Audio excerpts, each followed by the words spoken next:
So there's this story that just refuses to die. Nigeria once played India in the craziest football match ever. The scoreline 99-1. Yeah, you heard that right. 99-1. But that's not even the craziest part of this story. The only Nigerian player who scores drops right there on the pitch and dies. Well, if you've never heard about the match where India allegedly used spiritual powers and FIFA banned them from football forever, this is that story. So, nobody even agrees on when this game happens. Some say 1975, others swear it's 1983. But all the versions agree on one thing: the match is pure madness.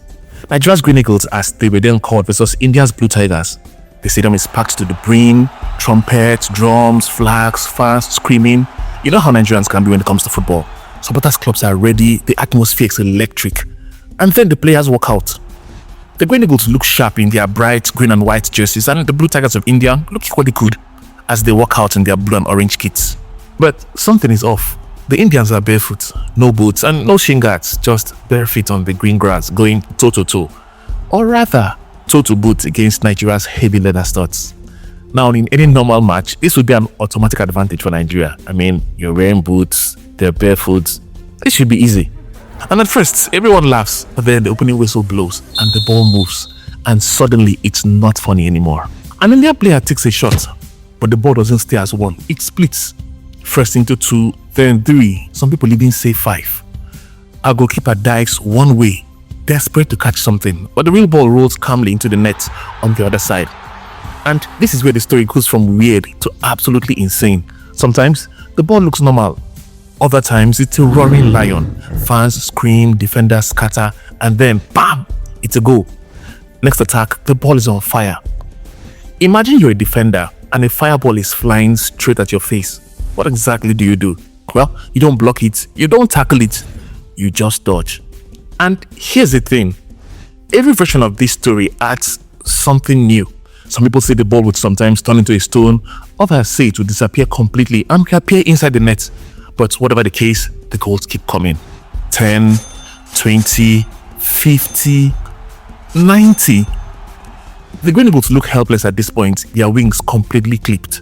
And then the Indians add insult to injury. After their 90th goal, they told the Nigerians, if you can score just once, we'll count it as your victory. Can you imagine? You're already down 90-0 and the other team is mocking you. They're so confident in their powers that they offer you the entire match for one goal. But it gets worse because after making that offer, the Indians go on to score 9 more goals. By now, the stadium is restless. Nobody has seen anything like this before. Everyone knows that it's hopeless. Trumpets blare, "He's a miracle working God." Other fans sing, "All we are saying, give us one goal." But there's no way to defend against this. Have you ever played FIFA or PES against a maxed out super team? The kind where the computer is on legendary difficulty and every shot goes in no matter what you do? Yeah, it's something like that. But here is where the story turns. Like a Nollywood script, it happens.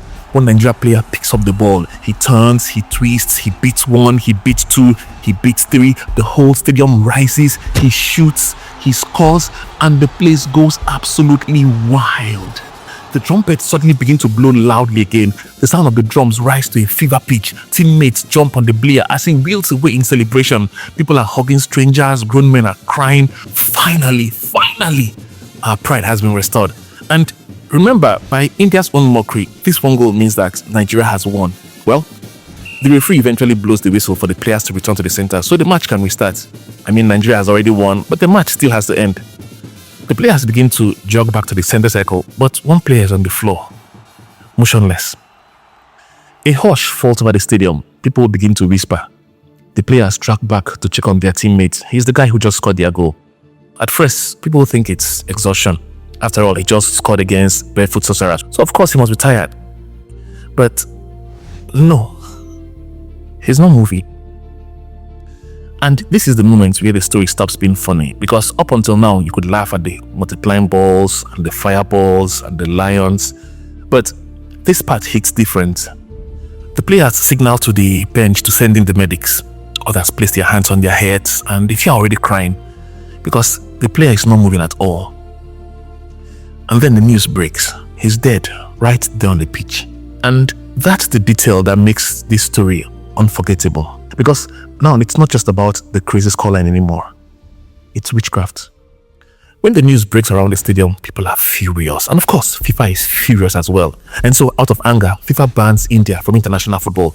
Not for corruption, not for politics, but for witchcraft. But the story takes flight regardless. From schoolyards to suya joints, from campus hostels to motor parks. And even on some social media forums today, people still argue about it. So, you've heard it. I've heard it. Everybody has heard it, and everybody seems to have argued about it. But then, people start asking questions. If this match really happened, where's the footage? Where's the newspaper clipping? Which stadium was it? And what year was it really played in? There's nothing. Not in Nigeria's records, not in India's, and not even in FIFA's.